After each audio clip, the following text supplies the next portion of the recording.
most of us are pretty sensible, and we do want to get on with our neighbours, because if we don't, that's going to have a direct impact on us. So if we start at that kind of very hyper local level and look at what it takes to create those opportunities for meaningful engagement and understanding, then I think we have a better hope for the country and ultimately the world. If everyone is lighting fires in their little communities, beacons of hope and success, then those will multiply. I'm not working at the United Nations trying Mm, to provide kind of mm. international solutions to this. I'm looking at how communities around the world and under our noses have done some amazing things to come together. So previously, when I was working in North Paddington with Paddington Development Trust, I was a neighbourhood manager for the Queen's Park ward, and in that neighbourhood, residents had ever since the beginning of time voted Labour in what had ever since the beginning of time been a Conservative run local authority. So there was a huge democratic deficit there. It didn't matter, what happened. The people of that quite deprived part of North Westminster and quite overlooked couldn't get anyone to take their cause seriously in a position of power. Mm. So they organized. They organized over decades. They've been organizing. First, it was the around the Homes for Votes campaigns that saw residents take ownership of their housing estates, which was a huge win. Then the establishment of the Development Trust itself, which came out of this process, and numerous other community organizations, arts organizations, cultural organizations, a really vibrant set of voluntary and community sector organizations sprung up in the absence of a state to provide these services in this community. So there's an example of people working together collaboratively to be able to find their way out of the problem that they find themselves in. And even better, in that neighborhood in in Queen's Park, having worked for about a decade as the neighborhood manager, doing interesting things with the community, hopefully delivering things that they found were improving their quality of life and involving them in the decisions around that. When eventually, the funding for that particular project was at risk and was about to be turned off, we worked really collaboratively with the residents who'd been involved up until that point to say, well, look, if we can't do it, with you and for you, is there a chance that you can do it for yourselves? And there was a really fascinating period of time in which the residents, really explored whether they would be able to do this on their own.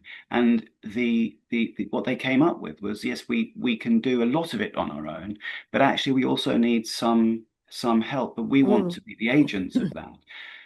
So what they created in Queen's Park was the very first and so far only hyper-local layer of local government in London that sits below the local authority level, so that in fact with tax raising powers, and that community in Queen's Park every year now has a budget that they raise from themselves, which is raised with council tax. It stays in the local community, and they can use it to fund the things that are important to them.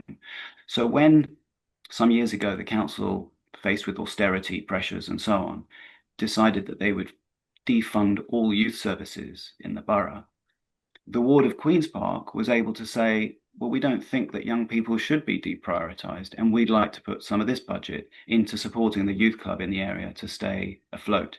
They did that, and as a result, that youth club not only stayed open, but went on to become a big success and is now turning over £1 million a year, seeing over 1,000 young people come through the door each year. By contrast, in the neighbouring ward of Harrow Road, where there was no such community organising, the youth club that had stood on that site for 100 years closed and never reopened. And that's the story of most youth clubs around the country, because austerity put an end to them. So there are really good examples of where the community can, with some organising, come together and do some really amazing things. And that's what I'm hoping that we can do, not so much set up a new layer of local government, but hoping that we can inspire residents across the road in South Kilburn to also come together after many experiences of significant trauma, where system failings, economic failings, housing failings, you name it, have caused people to really lose trust. And so we're starting, I think, or rather, we're at a point in South Kilburn where uh, that trust is at probably an all-time low.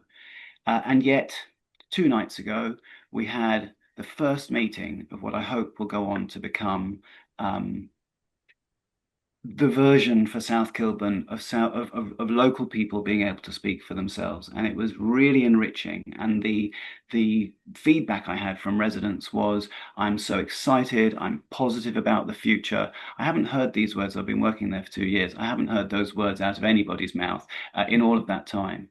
So I think we now have the job, and myself as a development trust employee in the area, to look at how we can provide some scaffolding around that process to ensure that we don't build up this group of residents and then just watch them topple over. Because there are going to be arguments, there are going to be conflicts, there are going to Mm. be differences of opinion, but we have the ability as human beings to overcome them. We just need to be supported to be able to do that.